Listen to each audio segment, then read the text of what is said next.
Bom, nós vamos fazer a nossa revisão da CAF. Vamos dar uma olhada nas estratégias, relembrar como é que é a estrutura da prova, temas que podem aparecer e que nós trabalhamos já nessas últimas 2 semanas nas nossas aulas aí da grade, né, as aulas comuns, e relembrar um pouquinho aí do gênero textual. Então, o primeiro item é estratégia. Tempo, instruções e organização do texto. Pessoal, a prova da CAF é um tiro só, né? Um período só, um momento que você tem que resolver as questões objetivas e a redação em apenas um período. Diferente da prova da UFSC, por exemplo, que são 3 dias de prova, a redação é num dia com discursivo, é uma outra configuração. Esta configuração da CAF, você precisa pensar a tua estratégia, de como ela funciona. Muito do que você faz aqui no dia a dia, no cursinho, te ajuda a entender um pouco como você funciona. Agora, em termos psicológicos, comportamentais, etc., qual é a minha sugestão enquanto estratégia para fazer a prova? Primeira coisa é, você vai chegar provavelmente com um nível de ansiedade mais alto na hora da prova. Isso atrapalha um pouquinho várias situações. Ela te induz a erro nas questões objetivas e ela bloqueia um pouquinho o canal criativo para a redação. Mesmo antes de você abrir o caderno de provas, você já chega com esse sentimento. A ansiedade gera isso. Quando você abre o caderno de provas, se você se depara primeiramente com a redação e há um tema que você já escreveu sobre, você já me ouviu falar sobre, isso te dá uma certa aliviada. Né? Você dá uma... Até às vezes é perigoso, porque o pessoal geralmente, quando o tema que foi trabalhado exatamente aqui e cai lá, tem gente que dá uma relaxada até demais. Né? Perde um pouquinho até da atenção. Mas enfim, o que eu sugiro, quando você abre o caderno de provas e dá aquela primeira olhada geral, vou dar uma olhadinha aqui, curioso e tal, foca na redação. Mesmo que você esteja com um nível de ansiedade, independente se o tema foi trabalhado ao longo do cursinho ou não. Foca ali. E começa a fazer o rascunho. E aí você vai fazer aquela estratégia primeira. Você faz lá. Então quais são os passos? Primeiro, o brainstorm, chuva de ideias. Faz uma chuva de ideias a partir da leitura dos textos motivadores. Então você leu lá, textos motivadores. Pablo, a prova da CAF tem muitos textos motivadores? No máximo terá 2.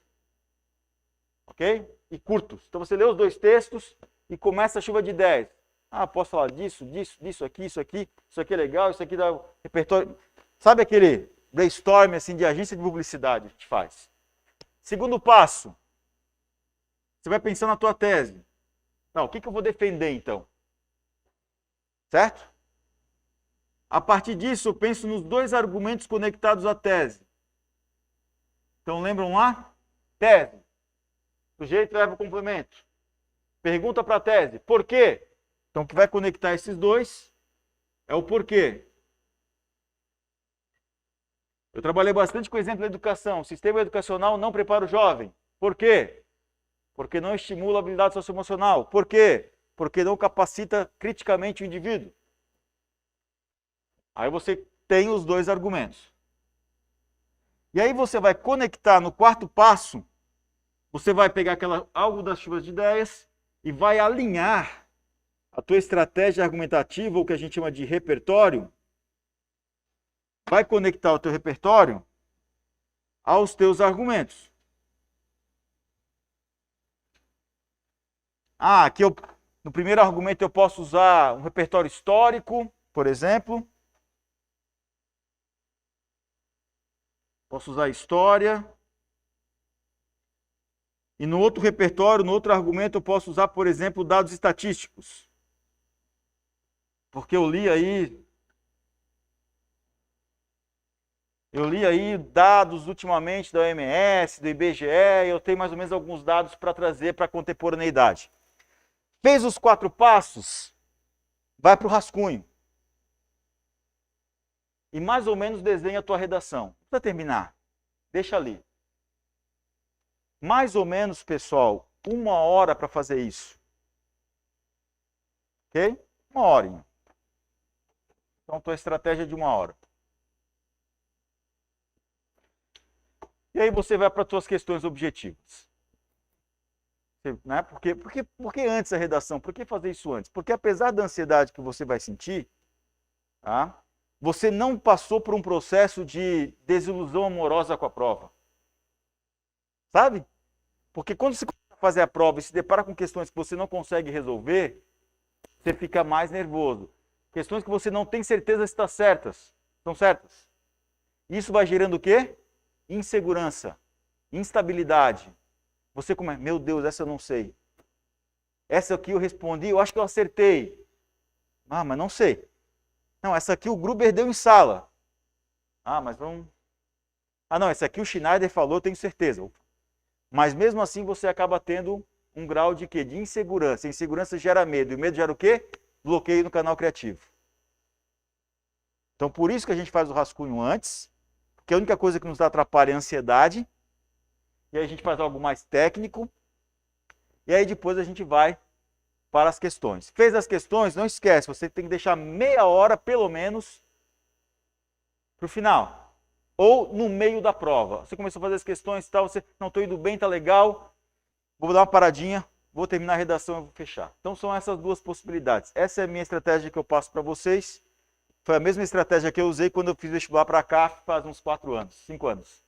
E fiz para o UDESC, eu fiz como retorno à sala de aula, como vestibulando. Fiz para o UDESC e fiz para a CAF. Em cada uma das provas eu fiz uma estratégia diferente para justamente trazer para a sala de aula isso. Quando eu deixei a redação por último, eu senti mais. Eu já estava um pouco mais cansado, porque eu resolvi as provas, né? Eu fiz o UDESC, passei para administração, fiz a CAF, fiquei lá no geral, fiquei em 30º em medicina. 30º não, 30º. Não, foi 30º não, foi 30º. 30º na segunda chamada. Não foi. Depois da primeira chamada. Por quê? Porque eu gabaritei português e tirei 9 na redação. Tiraram um ponto de mim na redação. Fiquei muito bravo com o corretor. Então, mas eu fiz essa estratégia, pessoal, justamente porque eu percebi que essa aqui eu fiquei mais tranquilo para fazer a redação. Eu terminei a redação. Eu fiz o rascunho, passei a limpo, já deixei e fui para as questões. Então também essa é uma estratégia bacana. Tá? Você já pegar e já finalizar a tua redação, passar limpo. E daí depois vai resolver as questões. Talvez vocês precisem de um tempinho aqui resolvendo questões e depois voltar para passar a limpo. Para vocês se sentirem mais seguros com relação ao que vocês estão passando limpo. Aí é pela experiência de vocês têm mais experiência do que eu, e assim por diante. Ok, pessoal? Então, fechamos o primeiro. Estética. Letra legível, rasura, parágrafos, imagens. Ok? Letra legível, Pablo, pode ser de forma, pode ser cursiva? Pode. Desde que seja legível. Lembrem, se um corretor pega 100 redações num pacote de correção, isso acontece, na última prova teve gente que pegou 150 para corrigir num dia, isso vem para ser a correção é feita do computador. Redação escaneada. Vocês imaginam se a redação de vocês é a última do dia para ser corrigida e a letra de vocês é um garrancho? Vocês acham que ele vai estar feliz em corrigir a redação de vocês? Ou que ele vai prestar muita atenção? Não. Na dúvida, a nota vai para cima ou para baixo? Para baixo. Na dúvida, se o corretor não entende, para baixo. Sempre para baixo a nota. Tá? Então lembre assim, o meu corretor é uma pessoa aí de pelo menos uns 30 anos, na sua maioria mulher, tá?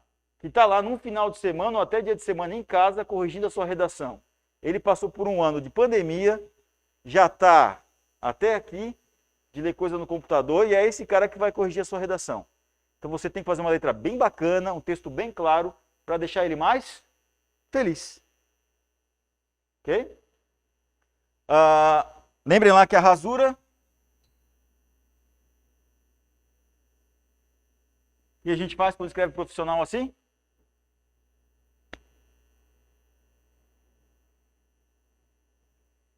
Tá certo agora? Apenas um risco. Não esqueçam disso, tá, pessoal? Margem e parágrafo. Mesma coisa. Margem a margem, espaço de parágrafo. Eu geralmente sugiro a palavra banana no início de cada parágrafo. Só não esqueçam de apagar a palavra depois. Todas as vezes que eu indico isso lá na oficina de redação, a produção, tem gente que entrega a redação escrito banana lápis no início. Banana, a sociedade. Tá? Isso sempre acontece. Então, usem, mas não esqueçam de apagar. Critérios, pessoal. Lembrando que são 4 critérios. Tema e gênero, 2,5 pontos no máximo. Norma culta, 2,5 pontos. Coesão e coerência, 2,5 pontos. Argumentação, 2,5 pontos. Pessoal, critério de norma culta e coesão é puramente técnico. São os critérios que você mais pode ter pontuação alta. Eles não dependem de você conhecer ou não o tema. Só depende da tua organização textual. Então, o que a gente precisa fazer para organizar nosso texto e que o corretor da CAF gosta? Depois de todo ponto, nós temos o quê? Um elemento coesivo. Depois de todo ponto, um elemento coesivo. Vou dar um exemplo. Um parágrafo de desenvolvimento. Qual o primeiro elemento coesivo? Em primeira análise. Vírgula. Aí você tem o texto. Período. Ponto. Depois desse ponto, a gente tem que trabalhar com outro elemento coesivo. Sei lá, de acordo. A gente vai trazer aqui um repertório. Blá, blá, blá, blá. Depois a gente tem que trazer um outro elemento coesivo. O que poderia ser? Uma sugestão? Oi? Destarte. Pode ser a última daí, que indica a conclusão. Aqui no meio a gente precisa colocar outra. Nesse inteirinho, ou nesse sentido, nesse contexto. Né? Uma aqui. Por que nesse sentido, nesse inteirinho, nesse outro? Por quê? Porque esse elemento coesivo aqui, ele vai ampliar o repertório que você colocou aqui. No primeiro você colocou o argumento, certo? Aqui você traz o repertório. Aqui você amplia o repertório com esse tipo de elemento coesivo. E aí pode ser o destarte ou pode ser apenas o logo, que é o último período.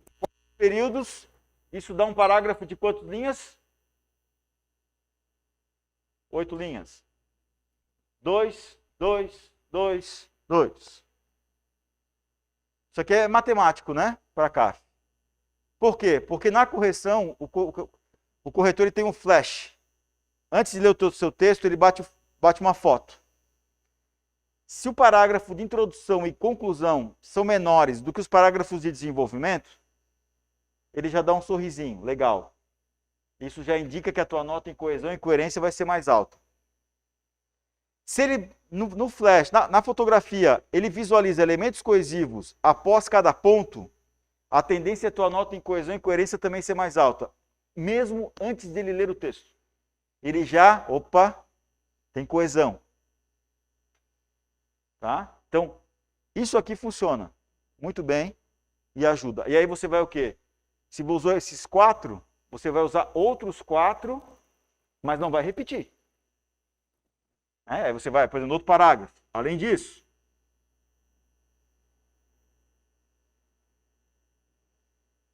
ponto. Conforme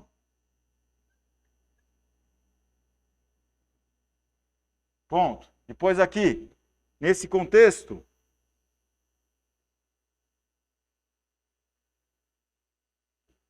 ponto. Desse modo,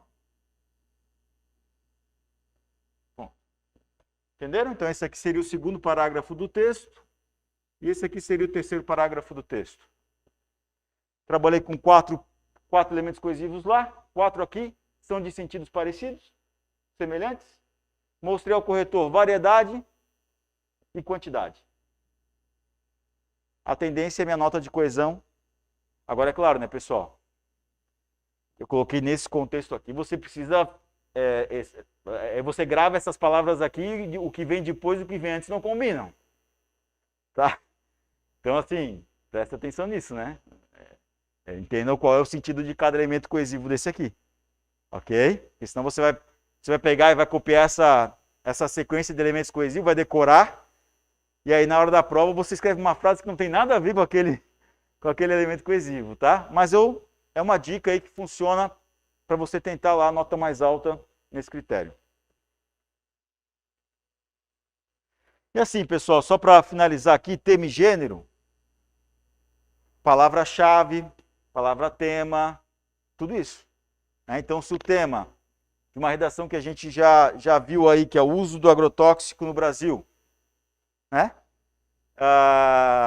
Se o tema é o uso do agrotóxico no Brasil, a tua tese, lá na primeira linha ou nas primeiras linhas do texto, você vai usar a palavra uso, agrotóxico, Brasil.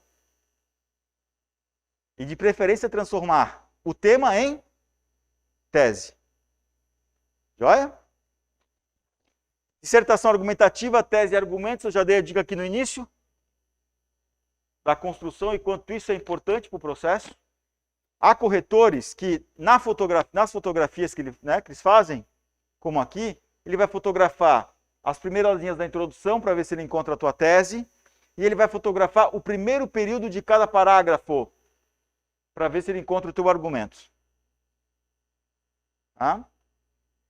Problemas políticos sociais, geralmente brasileiros na CAF, não quer dizer que sejam só, tá? Mas na sua história na CAF, nos seus 10 anos de prova, há uma tendência a serem problemas políticos sociais do Brasil e não globais. Não quer dizer que não possa aparecer, tá? Pode sim aparecer um tema que é global, né? No último vestibular que teve aconteceu, tá? Mas geralmente é brasileiro. Principal aposta para a CAF, os desafios da saúde pública no Brasil. Essa é a minha principal aposta para a prova da CAF. Pablo, em que sentido? Por que os prefeitos decretaram a proibição da circulação de pessoas? O contágio da Covid, certo? Mas o que tinha por trás desses decretos? A capacidade hospitalar, a capacidade de UTI. Então, o prefeito diz, olha, fique em casa, vamos diminuir o contágio, porque eu não tenho leitos para todos que ficarem doentes. Principalmente para aqueles que estão, né, naquela idade ou em situações de risco. Porque já tem uma comorbidade, já tem... Entendem? Então, por isso que os prefeitos pararam tudo. Porque eles não tinham como receber as pessoas que ficariam doentes. E isso até hoje determina as bandeiras nos estados aí, né, das regiões vermelha, laranja, amarela, etc. É a capacidade de receber as pessoas. Então, esse é um dos grandes desafios da saúde pública do Brasil hoje, ou neste ano. É a capacidade para receber as pessoas num ano atípico de pandemia. E aí a gente vai além. Vacinação. Que já foi tema de UFSC e que pode voltar para a CAF. Se nós considerarmos que a prova da CAF pode ser a prova que estava pronta na metade do ano, a vacinação sai e entra só essa discussão primeira da saúde pública, de capacidade hospitalar. Se nós considerarmos que foi elaborada uma nova prova, entra a discussão da vacinação. E o nosso sistema de saúde pública tem capacidade para vacinar todo mundo em um curto período de tempo? Ok? Segunda principal aposta, racismo. Vidas negras importam, né? Que isso é o grande lance aí. Por quê? Porque foi um tema muito forte no primeiro semestre, de muita discussão lá, Estados Unidos, etc., no Brasil. Eu sugiro para vocês trabalharem com esse tema com dois tipos de argumento. O primeiro, histórico, aquele papo que eu tive antes com vocês, né, dos escravos para a periferia, etc. E um segundo parágrafo, estatísticas dos dias de hoje, que é a causa e consequência, né, do racismo, se principalmente for focado no Brasil. E aí você preste muita atenção. Se cair um tema como racismo, perceba o texto motivador, o tema, se o foco deles é mais Brasil, se o foco é mais global. Se o foco for global, traga o exemplo dos Estados Unidos. Mas se o foco for Brasil, não precisa dar aquele exemplo dos Estados Unidos. Fica com exemplos do Brasil, nós já temos muitos exemplos no Brasil. para a tua redação não ficar muito dispersa. A não ser que você queira fazer uma dissertação com argumentos comparativos. Comparar Brasil com Estados Unidos. Se você conhecer bem a história dos Estados Unidos. Qual a diferença de racismo nos Estados Unidos para o Brasil? No fundo, pessoal, os Estados Unidos, até muito menos tempo no Brasil, ainda tinha uma segregação forte no Sul. Né? Se não me engano, até os anos 60, nos Estados Unidos, tinha essa segregação muito forte no sul do país, principalmente. Então, se a gente for analisar bem, os Estados Unidos é um país realmente que tem essa questão racial aí, estrutural muito forte também. Tá? Então, a gente pode fazer uma dissertação por paralelos, né? Além desse tema, pessoal, para a gente finalizar, já encerrou o nosso tempo aí, esses 7 temas, que foram os temas que nós já trabalhamos aí nas últimas 2 semanas, né, pessoal do Integral. Então, aqueles temas que eu falei hoje na aula anterior, os mesmos temas, 7 primeiros, que são os meus temas mais, assim, fortes. Aqueles outros 7 temas que nós já vimos, eles também podem aparecer, mas são aqueles que eu aposto menos. Tá? Não quer dizer que não vão aparecer, né, pessoal? Tá? E aquela importância que eu digo para aquilo que é importante. Desde que nós começamos com o Integral aqui em 2018, né, são 3 anos. Nos 2 primeiros anos, os 4 vestibulares da CAF nós tivemos, tiveram temas que foram trabalhados aqui nas aulas. Em algumas edições, os 2. Só que assim, pessoal, às vezes, está nessa aula que eu dou aqui agora, minha aposta é essa aqui, cai. Já aconteceu. Mas às vezes é uma aula de produção de texto que você não assistiu, que você não fez a redação e que você nem olhou para o tema. Isso aconteceu no primeiro ano. O pessoal não era acostumado aqui à produção de texto em sala, talvez pela cultura da região, fazer a redação em casa, etc. E aqui nós adotamos a produção em sala. E aí no primeiro semestre o que aconteceu? Os alunos, chegou um determinado momento da semana, os alunos não ficavam mais para a aula da tarde, era tarde a produção de texto, era até na sala 1. E aí os alunos vinham para a aula de manhã, assistiam a aula, mas daí à tarde, pessoal, vamos para a produção. Primeiras 3 semanas, cheia a sala. Aí depois a galera começou a não vir mais. O que aconteceu na metade do ano? Primeiro ano do Integral aqui. O que aconteceu na metade do ano? Os 2 temas trabalhados no primeiro semestre à tarde, na produção, caíram na prova da CAF. Os 2. Aí o Wilson, que é um professor que está aí trabalhando como assistente, na assistência, mas que estava mais, me ajudando mais no processo das aulas à tarde e tal. Foi engraçado que ele tirava foto da aula porque ele fazia a correção. Ele era o nosso corretor. Então ele tirava foto do quadro das aulas. E aí quando depois da prova, à noite, ele me mandou a foto dos quadros. Mas ó, caiu esse tema aqui, caiu esse tema aqui. Em 2 fotos. Aí no segundo semestre, o que aconteceu com a aula de produção?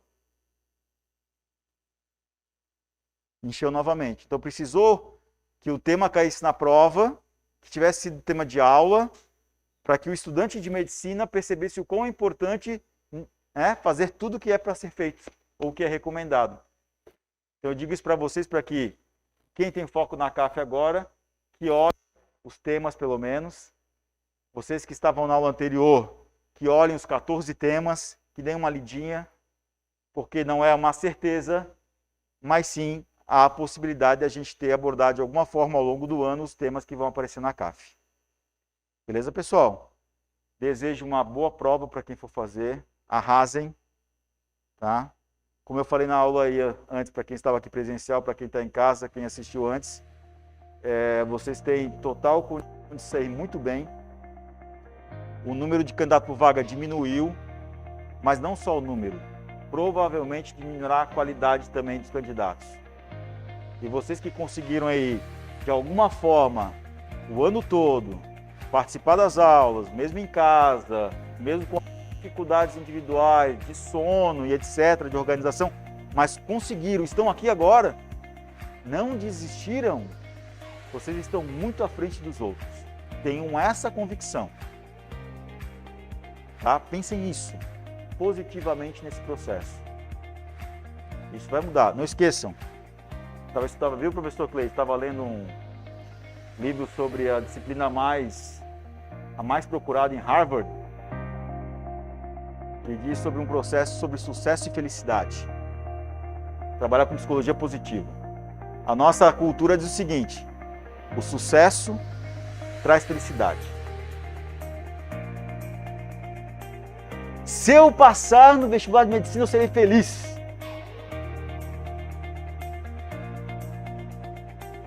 Eu sou feliz hoje, e por eu ser feliz hoje, eu passo no vestibular de medicina.